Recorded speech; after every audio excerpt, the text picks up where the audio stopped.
Okokuqala bafethu umuntu usetsakana njengoba nje Orlando Pirates ikwi-final idlala kwi-final yendebe engakwazi ukuyiwina sho wathiwa sekuvalwa amehlo impela. This one is called the League Cup. Njengamanje i-under sponsorship sika Black Label ledlalwa yiwo wonke ama-team asuke ekhona kwi-league. So under different sponsorships Orlando Pirates have only ever won this trophy once in their history. Imagine i-team yango 1937 isayibone once le trophy. It was 2011 kusekhona uBenny McCarthy idlala ne-Wits eMoses Mabhida Stadium. Ngiyakhumbula iPirates ayigqoke lejezi elimhlophe, i-Wits igqoke ijezi elingathi li-navy, isadla omyeni nophungwayo noVera Masales. Anyway angikho-ke lapha iPirates ayikwazi ukuwina le trophy.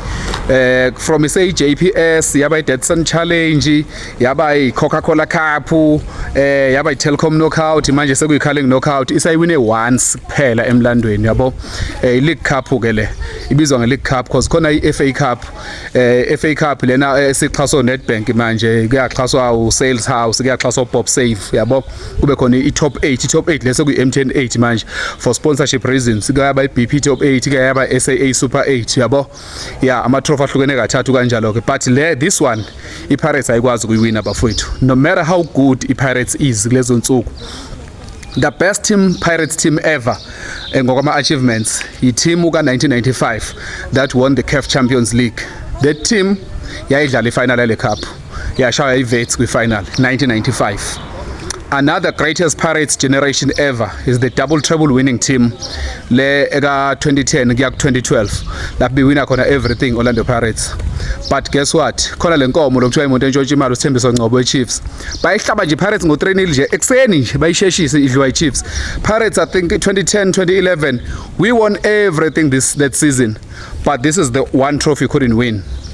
Early 2000s I remember exhaso Rothmans le cup yayisabizwa nge-Rothmans Cup. iPirates futhi yashaya abafana abancane be-Ajax Cape Town isafika bona laba oSteven Pienaar abafana oDillon Shepherd bayihlaba nje iPirates kufinal kuthiwa iRothmans Cup yokugcina. Ungakhohlwa ukuthi under sponsorship seRothmans before kube Coca-Cola. Le cup le yadlala ama-final awu-4, awu-2 awinwa i-Chiefs idlala neSundowns, eyesithathu awinwa iSundowns. Kwathiwa hawu le yokugcina ngoba inePirates final definitely le Pirates izoyiwina iRothmans Cup. Yashaya abafana abancane i-Ajax Cape Town isafika nje. 2008 uCrawl efika uzokhumbula iPirates idlala eChatsworth Stadium, uMabhuti Khanyeza washaya ibrace isuka nje igame. iPirates yaze yakhavelwa ulo uShaka Zulu, wawuzokhumbula kahle usiphelele Mthembu washaya igoli lomthoba Nhliziyo egcineni kosuku. Yagcina iPirates kodwa ingawinanga, yadliwa kufinal iAjax. Le yaPirates le iphethwe Joseph Kamwendo yayinzima kakhulu.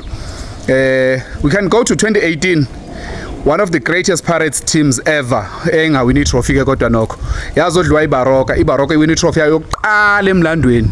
Qala nje iBaroka ukwini itrophy emlandweni yadla iPirates kwi-Telkom Knockout final yabo. Ne-Ajax iqala nje ukwini trophy emlandweni yadla iPirates yabo. So le trophy le iPirates nebhadi kuyo bafowethu isayiwine kanye.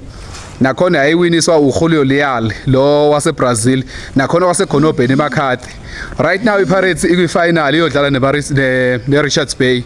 So kungenzeka neRichards Bay iqala nje emlandweni ukwini trophy ishaya iPirates kufinal kule cup le iPirates ehlulwa kuyiwina.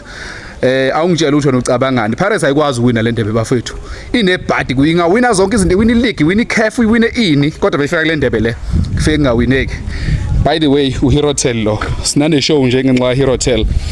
Na ungawusebenzisa ukuthi use East Rand eGauteng, use Soweto, kwi-hometown yami Phongolo, use PE, use Cape Town, kuphi ungawusebenzisa for i-unlimited fiber ne-Wi-Fi eseqopheleni eliphezulu streamer ngendlela esheshayo. Mina I'm talking from experience, ngeke ngiqamba manga ngikulahlise noma kanjani ngizowutega la